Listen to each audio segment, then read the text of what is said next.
দেনমোহর দিতে স্বামী সবসময় বাধ্য। বিয়ে যখন হলো, বিয়ের সময় অথবা বিয়ের পরে স্বামী দেনমোহরের টাকাটা স্ত্রীকে পরিশোধ করতে সে আইনত বাধ্য। এখন ডিভোর্স কী কারণে হলো, কে দিল, এটা এখানে মুখ্য বিষয় না। টাকার মূল্যায়নও কিন্তু 20 বছর আগের 1 লাখ টাকা আর 20 বছর পরের 1 লাখ টাকার মূল্য কিন্তু কোনোভাবেই সেম না। এই টাকাটার ইস্যু বেশিরভাগ সময় যখন রেজ হয় সেটা হচ্ছে আফটার ডিভোর্স। দেনমোহর হচ্ছে আমাদের দেশের আইন এবং ইসলাম ধর্ম অনুযায়ী প্রত্যেকটি স্ত্রীর তার বৈবাহিক একটি অধিকার। মুসলিম পারিবারিক আইন অনুযায়ী স্বামী তার স্ত্রীকে দেনমোহর দিতে বাধ্য। কিন্তু এখানে দেখা যায় যে আইনে বলা থাকা সত্ত্বেও, ধর্মতে থাকা সত্ত্বেও আমাদের বাস্তবে প্রেক্ষাপটটা কিন্তু ভিন্ন। There is a widespread social malpractice to evade payment of dower. তো দেখা যায় ধরেন একজনের যদি বিয়ে হয়, একটা মহিলার ধরলাম বিয়ে হলো 20 বছর আগে, তখন তার দেনমোহর যদি 2 লাখ টাকা ধার্য করা হয়, 1 লাখ টাকা সাথে সাথে উসুল করে বাকি 1 লাখ টাকা দেখা যায় যে বলা হয় বিলম্বিতভাবে উসুল করা হবে। তো 20 বছর পর, 20 বছর ধরে সে তার সংসার করলো, ছেলেমেয়ে বড় করলো, 20 বছর পর যখন ডিসিশন হয় যে তারা ডিভোর্স নেবে, এই 20 বছর পর 20 বছর আগে নির্ধারিত 1 লাখ টাকা দেনমোহর হিসাবে সেটেল করে এবং 3 মাস ইদ্যৎকালীন পেমেন্ট হিসাবে দিয়ে দেখা যায় যে বিষয়টা পুরোটাই সেটেলমেন্ট করে ফেলা হয়। কিন্তু আমি মনে করি এটা আইনত কোনোভাবেই ন্যায় হতে পারে না। কারণ এই 20 বছর তার যে শ্রম দিল, সে যে সময়টা দিল, আবার একই সাথে আমাদের টাকার মূল্যায়নও কিন্তু 20 বছর আগের 1 লাখ টাকা আর 20 বছর পরের 1 লাখ টাকার মূল্য কিন্তু কোনোভাবেই সেম না। তো দেখা যায় যে দেনমোহরের যে actual স্পিরিটটা to provide financial security to the women in matrimony, এই স্পিরিটটা কিন্তু আপহেল্ড হচ্ছে না কোনোভাবে।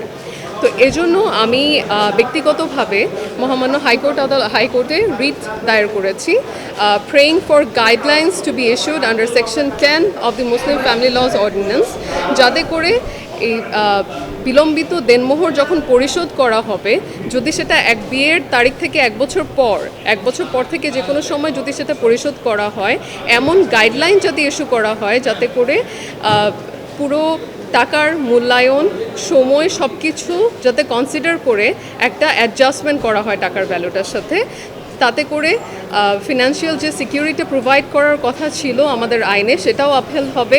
একই সাথে আমি মনে করি যে এই নীতিমালা যদি প্রণয়ন করা হয়, this will act as an incentive, যাতে করে স্বামীরা ইনসেন্টিভাইজড হবে যে তারা সাথে সাথে প্রম্পট ডাওয়ারটা পে করে দিতে। কারণ বিলম্বিত ডাওয়ার যদি দেয়, সেটা কিন্তু টাকার অঙ্কে অনেক বেড়ে যাবে। তো যদি প্রম্পট ডাওয়ার পে করে দেওয়া হয়, তাতে করে women's right in matrimony, rights and interest in matrimony, এটা আপহেল্ড হবে, সিকিউরড হবে। এবং একই সাথে আমাদের দেশে দেখা যায় যে অনেক মামলা কিন্তু রুজু হয়ে থাকে ডিভোর্সের পরবর্তী সময়ে দেনমোহরের টাকা রিকভারি করার জন্য। তো এই নীতিমালা যদি প্রণয়ন করা হয়, তাহলে আমি বিশ্বাস করি আমাদের দেশের এই মামলার সংখ্যাও অনেক কমে যাবে। এটা আমাদের section 10 of the Muslim family laws অর্ডিন্যান্সের আন্ডারে রিকভারি অফ ডাওয়ার পেমেন্ট এই মামলাটা করা হয়ে থাকে। তো আমি সেটাই বলছিলাম যে আমাদের সেকশন 10-এ বলা আছে যে যদি কাবিননামায় কোনো স্পেসিফিক কোনো নিয়ম উল্লেখিত না থাকে যে ডাওয়ার পেমেন্টটা কীভাবে করা হবে, তাহলে ধরে নেওয়া হবে যে পুরো পেমেন্টটা প্রম্পট, মানে উসুল হিসেবে ধরে নেওয়া হবে, অথবা যখন চাবে। তো অনেক সময় দেখা যায় যে উসুলটা তো কিছুটা অ্যামাউন্ট বিয়ের সময় করে ফেলা হয় গয়না কাপড় বাবদ, কিন্তু বাকি যে টাকাটা বিলম্বিত দেয়া হয়ে থাকে সেটা কিন্তু হচ্ছে যে ওয়াইফরা কিন্তু সংসার করছে দেখে তারা কিন্তু সে টাকাটা আর দাবি করে না। এই টাকাটার ইস্যু বেশিরভাগ সময় যখন রেজ হয় সেটা হচ্ছে আফটার ডিভোর্স। এই আফটার ডিভোর্স দেখা যায় যে প্রথম সুটটাই যেটা করা হয় রিকভারি অফ ডাওয়ার।